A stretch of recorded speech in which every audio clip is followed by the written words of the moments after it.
Hello, good morning. Andito po tayo sa bahay ng eagle. Iba't ibang eagle ang nakikita po natin dito.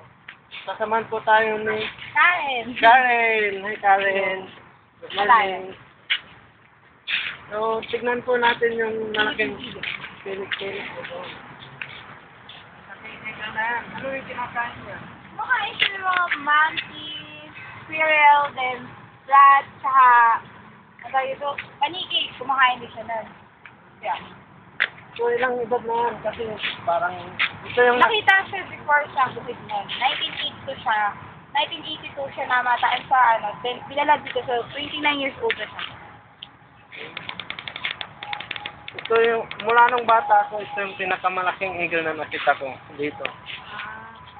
Kaya lang yung nakikita na yun. Hindi ko alam kung ilang kilo. Basta, yung height niya 1 meter, then yung wingspan niya 2 meters. Yun lang.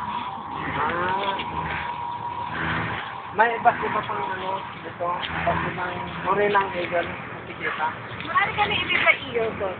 Oh, tara punta tayo doon, samahan nyo kami, go!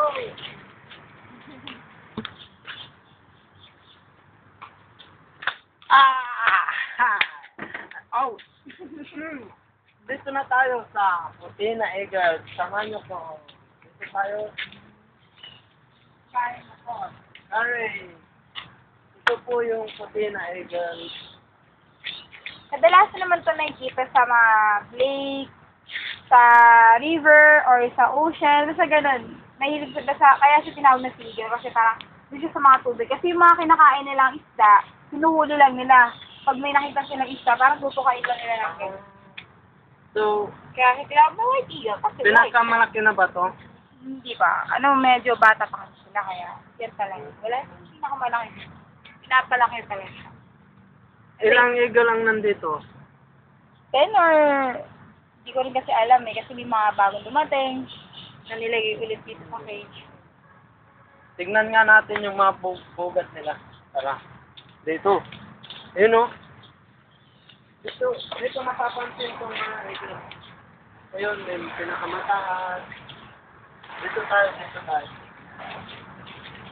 Ayun.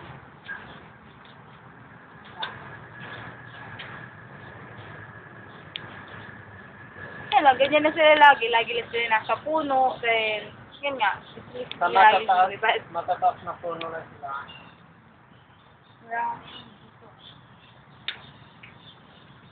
Okay. Wala na ako dyan kasi ni-guest lang ako eh. Ako lang.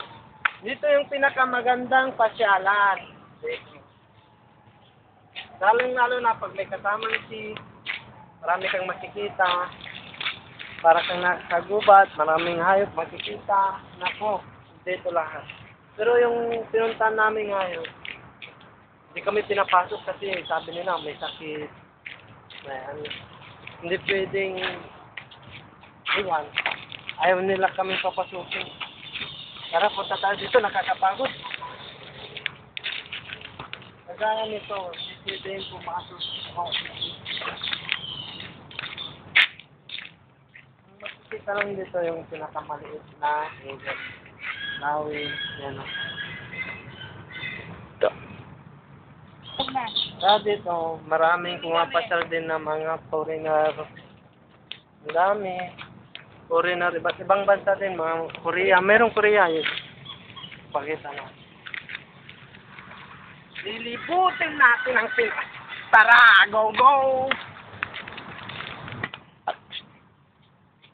Uy!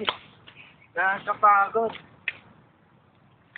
Ang dami palang makikita dito. Kagaya ng eagle, iba't ibang eagle na tuklasan. Nakakapagod. Dami, grabe.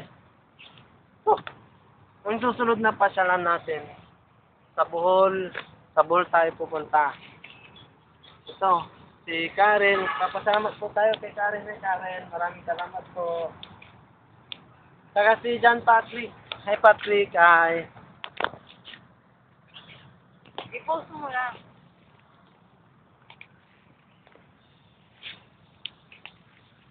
Hi Patrick, hi. Hello, bye-bye.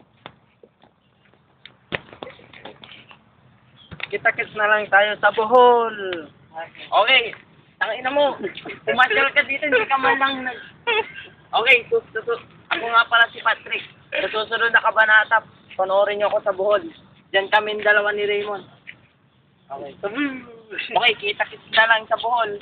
Kaya ito ang... Bohol!